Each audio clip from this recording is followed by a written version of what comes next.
And we continue at 1:06 in the afternoon. It's the John Phillips Show. You did it. I came real close to not doing it, though. Mr. Randy Wang's across the glass. John, Los Angeles Mayor Karen Bass, facing a $1 billion budget shortfall, went up to Sacramento to ask for a bailout. No. She's like Pip from Great Expectations. Please, sir, can I have some more? It's not a namsy-pamsy thing. And it's under the veil of, we need money because of the Palisades fire. But some of the money that she's asking for is literally because L.A. didn't budget enough for liability payouts. Oh, from her point of view, this is her opportunity to ask for the moon, because if you say no, you're saying no to fire victims. And no one wants to look like a bully, which is exactly what she will call you if you don't give her what she wants. And she knows that Donald Trump is not going to make it rain, because when he came here and told her that if he's going to open up the Brinks truck and send it over to California, that she needed to make sure that the rebuilding process would happen fast. The moment he left, she said that it would take 5 years to rebuild. I don't think he's going to give her much.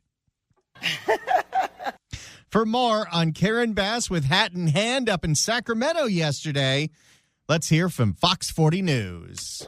Yeah, Mayor Bass says she came here to the state capitol with the message of urgency during this difficult time for the city of Los Angeles. Well, why doesn't every city do this that's facing a budget shortfall? San Jose's facing a budget shortfall. They should ask for Sacramento for money. San Francisco's got a shortfall. We know about Oakland's shortfall.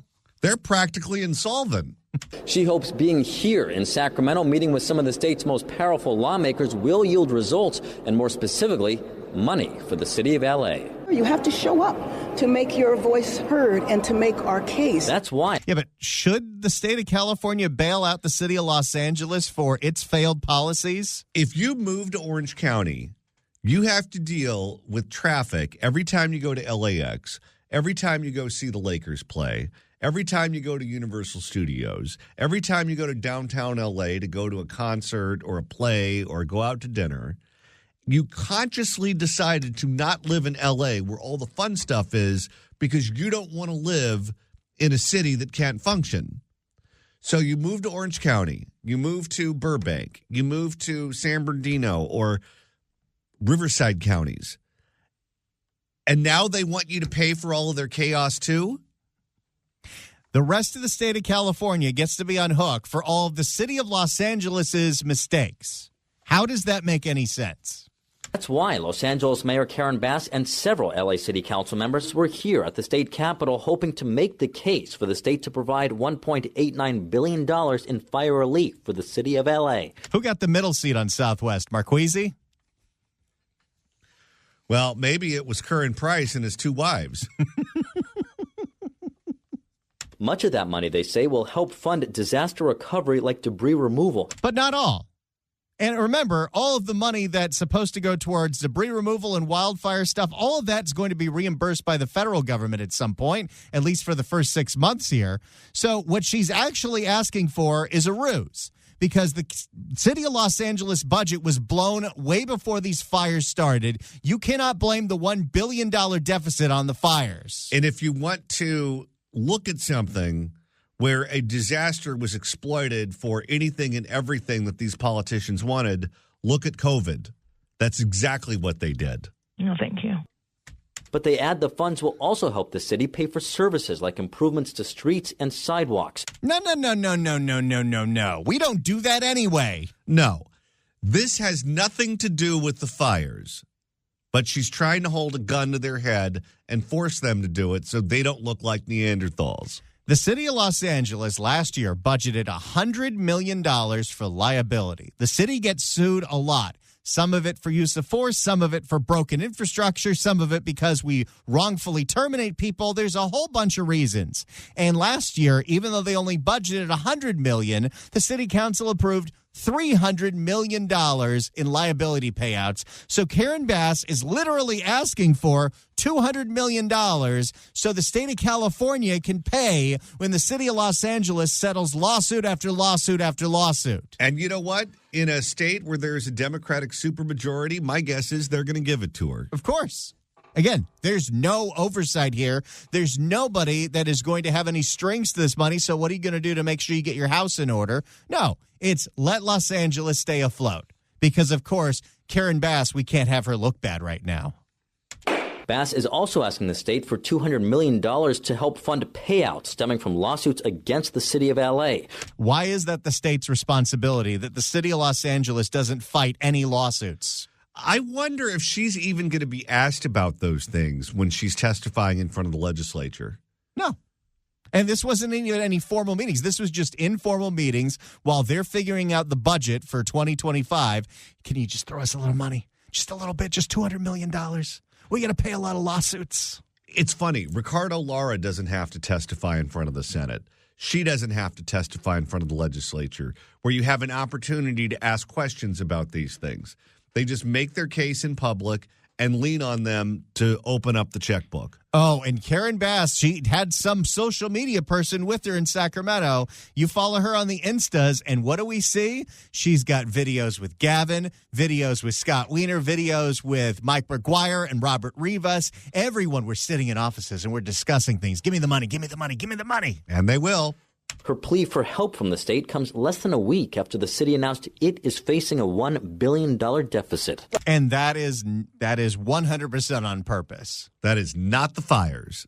Los Angeles is having a budget crisis. We're here to appeal to our colleagues in the state legislature. Bail us out, please. And if you give it to them, what are you going to do when Oakland comes? What are you going to do when San Francisco comes? What are you going to do when the rest of these cities that are basket cases come? I mean, she's setting quite the precedent here. Every single city that's facing a budget shortfall in no small part because they all overspent during the COVID years when they were getting it rained on them by the big federal dollars, and now their budgets are blown. Now they don't know how to cut the budget, so the state gets to bail them out, and then the state will be in a deficit again. Well, the state's broke too. What did we just find out about Medi-Cal? It's what, $7 billion in the hole? Oh, don't you worry. The state is going to loan itself money for that. Oh, yes, that'll work out. The Legislative Analyst's Office has said you cannot add any spending this year. And here we go. Karen Bass wants $500 million. We are asking for assistance so that we do not have to lay off city workers. We are a little more than a year away. How about we take a few other cost-cutting measures first? Like, how about we rent out the Getty House and Karen Bass has to go pay her own damn rent? Oh, don't be silly. So that we do not have to lay off city workers. We are a little more than a year away from the World Cup, and we need to increase city services. The last thing we need to do is to cut. Among the powerful... No, why should we reform all of the failed things that are going on with the city of Los Angeles? I'll give you one specific line item. A lot of people made a lot of point about this last week. The traffic enforcement, the parking enforcement department in the city of Los Angeles spends $65 million more a year than it takes in. How does that make any sense? Well, why do we have any ambassadors on the payroll at all? It's a good question. Among the powerful state leaders Bass and her delegation met with, Governor Gavin Newsom, Assembly Speaker Robert Rivas, and Senate President pro tempore Mike McGuire. You know how pissed Gavin is that she got video of him and her walking down a staircase? He has tried so hard to not be anywhere near her since the beginning of January. When he runs for president, they're going to hang that around his neck. Those here say they believe the meetings went well. We feel positive going back home that we'll come out with a good outcome. But again, it makes the difference to sit face to face, go eyeball to eyeball, and make the case. We know that. Beg for the money, Marquise. Beg. Oh, and they did. We know that we cannot leave our people behind. The state previously allocated $2.5 billion for Southern California fire relief, but Bass hopes the state will grant her newest request amid uncertainties from the Trump administration. This has nothing to do with the federal government. This has nothing to do with the fires. This has to do with the city of Los Angeles cannot manage its own finances. They grossly overestimated how much money would be spent in hotel revenue and tax revenue. They underestimated things like liability payouts, and somehow now that's everybody else's fault. But it also goes to show you that they had to have had some kind of agreement with Kamala that should she be elected, she would have bailed these cities out. That was their plan. We want to continue moving forward so that we will have the fastest rebuilding. And we are concerned. Let's not forget that part of the reason that the city of Los Angeles is broke is Karen Bass's signature inside safe hotel programs that not only have not solved the homeless program, but every single one of those hotels that we've converted is less tourism revenue that the state's getting from those hotel taxes. And she still won't cut bait on them, even though she knows it doesn't work. And we are concerned because we don't know what awaits us from Washington, D.C. But Bass's request for help from California leaders comes as the state faces its own financial difficulties. This report from the Nonpartisan Legislative Analyst's Office 4 months ago concluded the state has no capacity for any new spending. Still, Bass says she's confident Newsom and state leaders will come through. What makes Los Angeles so special? San Francisco's been broke for a while. They have a huge budget deficit, not $1 billion, but close. San Jose has a budget deficit, and that city actually is run better than most of the Bay Area cities. And we have talked endlessly about how Shangtao made Oakland broke. Absolutely. I think it's just sheer political power. Don't forget, in the United States Congress, the House of Representatives is made up of members based on population. The Senate is based on each state getting 2 members to represent them. So the small states have a larger voice in the Senate, and the big states have a larger voice in the House. In the state legislature, the state assembly and the state Senate are both carved up by population. So if you're the city of Los Angeles, the county of Los Angeles, where 1 in 4 people in the state of California live, then you have an oversized influence in what happens statewide. So my guess is between partisanship, because the Democrats have a supermajority, and between the number of members that L.A. County has in the legislature, she figures she can just muscle her way through. The governor has been to L.A. I think he spent a good month there during the fires. And didn't talk to you for most of it. He spent most of that time in Altadena. He understands the massive hit. This is the worst natural disaster. She is guilt-tripping on state television. She's guilt-tripping in Sacramento and using the fires to cover for her mistakes. It's the new COVID. She's going to blame everything on the fires. In California's history. And so they understand the significance. And so now come the budget negotiations. We should have a better idea about how much assistance state leaders will provide the city of L.A. when the governor presents his updated budget in May. Reporting at the state capitol, covering local news that matters, Eitan Wallace, Fox 40 News. Let me just get this straight. The city of Los Angeles can't fix a sidewalk. Somebody slips and falls and hurts themselves on that sidewalk. They sue the city of Los Angeles. The city of Los Angeles doesn't fight lawsuits, so they settle out of court. They settle so many times for so many sidewalk falls that now the city is broke, and the city goes to Sacramento to say, we need you to help us pay for these payouts. Pretty much. And Karen Bass is relying on the Democratic Party to come through for her because she is a Democratic mayor. And that's what she told KCRA's Ashley Zavala. State right now is dealing with a really uncertain budget situation in terms of its Medicaid funds, in terms of what federal funding looks like in the future. Tax returns in your district are delayed until October. So lawmakers are going to have to formulate a budget plan that they don't really even know how much money they're working with. So just what's your message to California taxpayers and other parts of the state who sort of see these challenges ahead for the state while you yourself have your challenge? Right. And we are fortunate to have the state legislature and governor that we do. We have a Democratic supermajority. I'm going to get whatever I want. And she's probably right. And we are. There's no oversight for a failed city leadership. Nope. None. The county is not going to do anything about Karen Bass blowing the budget. The state's not going to do anything about Karen Bass blowing the budget. This is her budget. She said how much she needed to get the city of Los Angeles running in 2024, and she overspent by $1 billion. And her attitude is the same as Ricardo Lara's when he wants to go to some fancy hotel in a hot spot in the world. And we are concerned because we don't know what awaits us from Washington, D.C.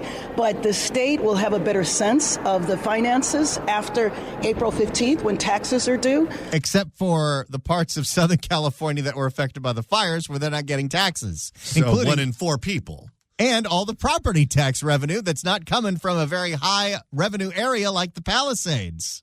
The May revise, when the budget is updated based on the tax returns, will give us a better idea. But that's why we're here now, because the subcommittees in the Assembly and in the Senate that decide the budget that the governor put forward are meeting right now. So we want to make sure that L.A. City is included in that. We've been working lockstep with the county. The county was here last week, so we wanted to make sure that our voices were heard as well, which is why we're here. There you go. Karen Bass asking for a bailout. If you'd like to email the show, you can do so at johnnydon'tlikeshow@gmail.com. That's johnnydon'tlikeshow@gmail.com. And Randy, you're monitoring the mailbag. Will writes in at johnnydon'tlikeshow@gmail.com and says the only place Karen Bass should be begging for anything is bail in court wearing stripes for a judge for stealing taxpayer money and all the deaths on the MTA. It's not a namsy-pamsy thing. And if you missed the first hour and you want to find out just exactly what your tax dollars are being spent on over at the California Department of Insurance, Randy, that's easy to do. I'm very kind of sketchy. Bermuda, Jamaica, I want to take you. If you had Ricardo Lara's life, you'd be living large because this guy has traveled all over the world, 46 taxpayer-funded trips in the last 6 years that did not have anything to do with his actual job, including going to the 5-star resort in New York for Pride so he could hang out with DJ Kitty Litter. It's an incredible report from ABC7 in the Bay Area, and you got to listen to the entire hour because we cover the whole thing. Go to the John Phillips Show on Apple Podcasts or the John Phillips Show on iHeart, the John Phillips Show on Spotify. You know what? Search for the John Phillips Show anywhere you get your podcasts. You can even, and I have confirmation on this, do a Google on YouTube. Every single hour gets posted on the YouTube, so check it out there. There are several places where you too can find out how much of a crook Ricardo Lara is. And coming up on April the 1st, we're going live to the San Francisco Bay. It's a week from today. We are getting so close. It is so exciting. I'm literally reformatting all of our best of clocks right now. But the John Phillips Show is going live and statewide starting Tuesday, April 1st. We'll still be doing live noon to 3 on 790 KBC like we've been doing for the past 5 years. It's wild that it's been that long. And we are going live on 810 KSFO at the exact same time. It is a live simulcast. We'll be taking live phone calls every day from Southern California and Northern California, reading your live emails at johnnydon'tlikeshow@gmail.com, talking to newsmakers and lawmakers and guests from the Southern California and Northern California areas. That signal also goes out to Sacramento, so we got quite the wide reach right now. We're very excited for everyone to come join us live every day. Now's the time to tell your friends. If you live in Southern California, you got friends and family in the Bay Area, let them know 810 KSFO, Tuesday, April 1st, noon to 3. If you're listening in the Bay Area, you got friends in Southern California, tell them, listen live, noon to 3, April 1st on 790 KABC. We're going to be here every day for you, so let's blow this thing up live and statewide starting Tuesday, April 1st. Well, Randy, while the insurance commissioner strays, the insurance companies play, specifically with homeowners in Pacific Palisades. Turns out the insurance companies, when they don't have a strong regulator, can screw over people that are filing claims from damage from these destructive wildfires, because what are you going to do? They're going to lowball you until you take the bad offer, because there's a lot of people that are cash-strapped right now. And what's the recourse? Call Ricardo Lara. Oh, he's busy in Bermuda. We'll get back to you. For more on what's been going on in the Palisades with some of these claims from State Farm, here is a report from KCAL in Los Angeles. Growing frustration for some fire victims dealing with insurance companies. Many say they're getting the runaround and being pressured into accepting much less than they're owed. And KCAL News reporter, It's almost like that's the business model. Hard to believe. And KCAL News reporter Amanda Starantino talked to one couple in the Palisades about their uphill battle. It's a frustration we are hearing from thousands of insured homeowners that their insurance companies are not only being stingy with what they are rightfully owed, but also just the runaround to even get any support after surviving these intense wildfires. So much so that even though if their house is still standing, they feel like they can't afford a home to come back to. That's going to be a huge problem because not only did you have all the houses that burned down, but you had all the houses that are still standing but have legitimate fire damage or they're not livable.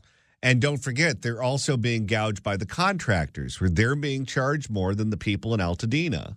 Having saved the house with my bare hands, we might lose it anyway because what they're offering for repairs is so low. Joel and Julia Pollock saved their... Oh, this is Joel Pollack. He's the guy from Breitbart. That's right. He's been sounding the alarm because he was literally in the neighborhood when all this was happening of some of the ineptitudes at the local and state government of this recovery. He showed up to the meeting when Trump was there and Bass was there. Yeah.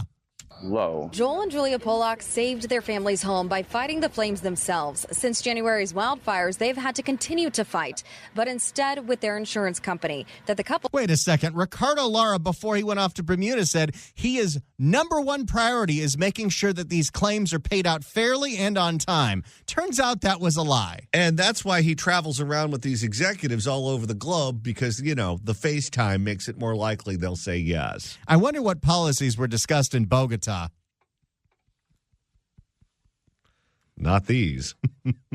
That the couple says they pay for maximum coverage. But this is what you would do if your goal was to delay the process as much as possible and minimize your losses as an insurance company. They've gone... This is the kind of behavior, which is why Prop 103 happened to begin with. Because if you don't have a regulator, these companies are out to screw you. Your losses as an insurance company. They've gone through 3 adjusters with State Farm so far after they say one ignored noticeable damage to their roof. And they've played this game of musical adjusters. There's a hole in my roof. No, there's not. If you're one of these adjusters, do you really want to be doing this with your career? I mean, honestly, you show up to work. I understand that there are certain jobs that have to be done that you don't necessarily get enrichment out of it.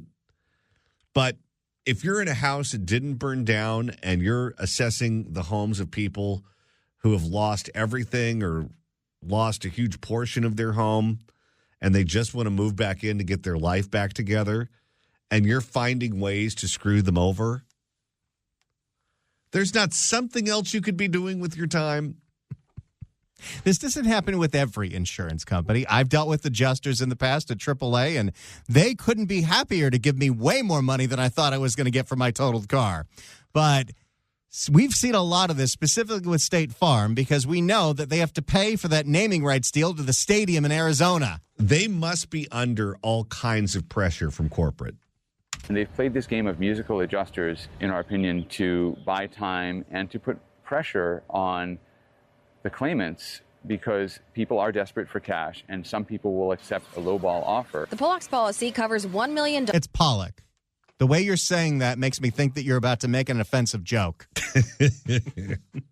The Pollock's policy covers $1 million for content replacement and $1.3 million for structure replacement. Through an outside adjuster the Pollocks personally hired, they found it would cost roughly $650,000 for repairs and $700,000 to replace the home's contents. State Farm is estimating around $63,000. That's not just a low ball. No, that's not just in the ballpark. That's not even in the parking lot. That's nowhere near Catella. What's the point of having insurance when he's covered for $1.5 million and they say, here's $60,000? With no repairs to their rear wall, which, as Joel showed us, has obvious damage from the fire. They're basically failing in their basic duties under the policy, and at no stage have they been good partners in this. There's just a lot of conflict right now. Amy Bach, the executive director of United Policyholders, a nonprofit focused on helping people get the most out of and navigate their insurance coverage. Yeah, that's not real. if you're the insurance commissioner, wouldn't you just essentially set up a satellite office down here? And wouldn't you be walking the grounds? So if you have, let's say, a wall with obvious fire damage that needs to be replaced, and the insurance company is saying, no, that's not true, wouldn't you just roll up your sleeves and throw on the sunglasses and walk the grounds with the homeowner and the insurance adjuster and say, show me that this wall and prove to me that this wall isn't damaged? I mean, isn't that the kind of retail politics that usually gets politicians rewarded? Yes, but who are his benefactors? They're the insurance companies. They're the ones he's looking out for, not the constituents and not the ratepayers. See, they're not even asking for anything special here. They're just asking that the policies get enforced. And the insurance companies don't want to enforce the policies that they themselves agreed to. And if the insurance commissioner won't force them to do it, then I guess you can hire a lawyer and take them to court. But that adds to your expenses. She recommends homeowners get their homes professionally inspected, even if their insurance companies don't pay for it. Because that's the kind of documentation that you need to present to your insurance company and say, this is what happened to my house. This is what has to be fixed in order for me to be able to safely return home, right? Yeah, but then they still said no. And if there's no one there to force them, guess what? You're out of luck. This is another problem I have. We do so many of these stories, but this woman, Amy Bach, is on so many of these insurance stories because she's one of these insurance advocacy groups that is just a pro-insurance nonprofit to say, oh, no, everything's working totally fine. The whole story is about how the State Farm adjusters are saying, no, you're not due the money that you're owed from our contract. And again, I know a lot of people sometimes email us and say, you're asking for more regulation. And the answer is no, we're not asking for more regulation. If you have a contract with a company and what you're responsible for is paying your premiums every time they send you a bill in the mail, and if when your policy comes up, you're responsible for clearing brush or doing whatever or sending them pictures, you have to do all those things. But if you do it and they agree to sell you a policy, they have to abide by the contract. And now essentially what they're saying is, yes, you've been paying into this. Yes, we agreed to this, but we're just not going to do it. That's what they're saying right now. That is their position. And if there's no government regulator to step in and say, you agreed to this, you have to do it. Whether you sell this policy in the future, that's a discussion for a different day. But as of right now, you owe these people money. You need to hold up your end of the bargain. No one's making that case in the state of California. So if you just sit there waiting for your insurance company to do the right thing, you very well may run out of your temporary rent coverage. And if your insurer is not willing to authorize what you need, the first step is to go to the DOI and file a complaint. He's in Bermuda. And he doesn't respond to emails or calls. The second step is to get professional help. You can get professional help either from a lawyer or from a public adjuster. It's a disappointing reality when so many people have already been through so much. And then to have the insurance company that we relied on to help us in a worst case scenario behave in this way and be completely incompetent, negligent. Be the good neighbor that you say you are in your commercials. Yeah, right. Like a good neighbor, we've got your side. We're in your hands. All of this is nonsense. No, they are not on your side. They are your adversary. Don't be an opponent, an adversary. Help your customers work toward that goal within the limits of the policy they paid for. In Pacific Palisades, Amanda Storantino, KCAL News. And when these companies act out of line, like that's going on right now with State Farm in the Palisades, where is the California Insurance Commissioner? Well, where is Karen Bass? Where are these members of the state legislature? Where are these members of Congress? If the first line of defense, as we heard, is if they won't abide by what they agreed to in the contract, you have to file a complaint with the insurance commissioner, and he's MIA, he's not doing anything, why aren't they in his office screaming at him? If you're Karen Bass, these are your constituents. Why aren't you up in Sacramento banging on his door, raising hell? It's a very good point. It's because they're all part of the same political party, the Democratic Party, and they don't want to make him look bad because they think it's a poor reflection of one-party rule. Well, it's an accurate reflection of one-party rule, and it stings. Every single one of these people at one point or another has endorsed Ricardo Lara for office. So they all have his nonsense incompetence on their hands. If you'd like to email the show, you can do so at johnnydon'tlikeshow@gmail.com. That's johnnydon'tlikeshow@gmail.com. And Randy, you're monitoring the mailbag. Will writes in with some rhyme time to johnnydon'tlikeshow@gmail.com. While L.A. is feeling down and feeling blue, if it isn't bolted down, there's nothing this clown won't steal from you. If you're feeling down, if you're feeling blue, let's get help for you. Here's a second one.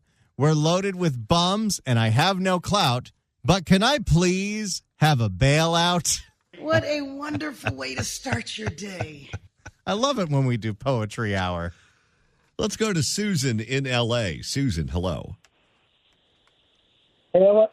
I want to say that it may be a bad idea telling people to get attorneys and public adjusters because that money that they get paid is directly out of the customer's pocket. Insurance doesn't pay for that. And if they can get more money out of a public adjuster, then more power to them. But they don't know if they're going to get the same amount that they would have got without one. Well, what do you do if the insurance company's being stingy? You file a complaint with the Department of Insurance. What do you do if That's Ricardo the only Lara's in free Bermuda? help. Well, she has workers that work for her, and so does the Department of Insurance. And you know what Ricardo Lara did recently? He had us all send out letters to all the customers asking about their race.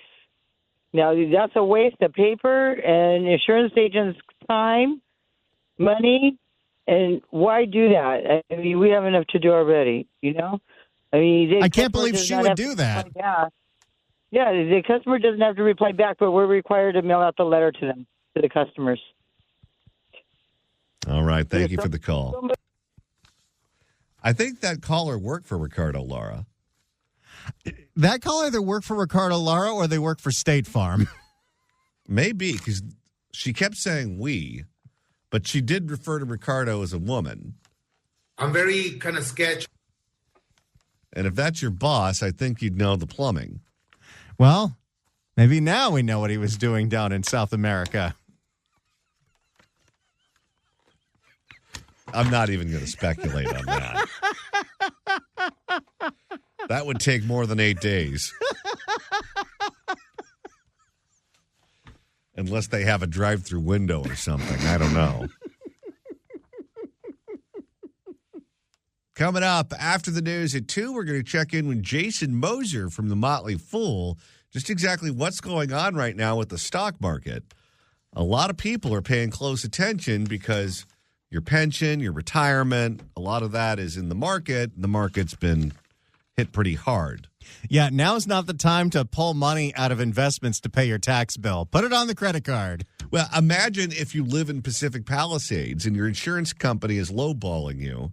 And you say to yourself, okay, don't worry, I have a bunch of stocks. I'll sell them, and I'll use that money to pay to rebuild the house. That's one of those things where you have to be looking minute to minute to see if now's a good time to sell. Oh, no kidding. I remember one time I was selling a house, and I sold it to this woman who missed every deadline in escrow. We had I think, a 45-day, maybe even a 60-day escrow, and we went way over because every single deadline in the escrow was missed. And then not only would she miss it, but she'd say something like, well, I'm going on vacation to Thailand and I'll be back in 2 weeks so we can resume everything in 2 weeks. And you say to yourself, well, a lot can go wrong in 2 weeks. We want this deal closed.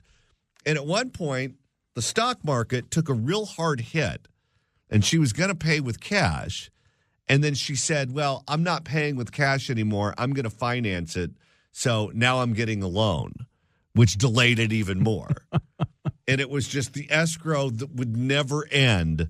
And I assumed at a certain point it was just going to fall out of escrow because she took so long. I thought she was going to lose her interest rate because the interest rates kept going up too. And if you don't complete escrow in a certain period of time, they won't honor the interest rate. Ultimately, I was able to sell the property, but not without taking a lot of Xanax. And then everything after that just went smoothly, right? Oh, yeah.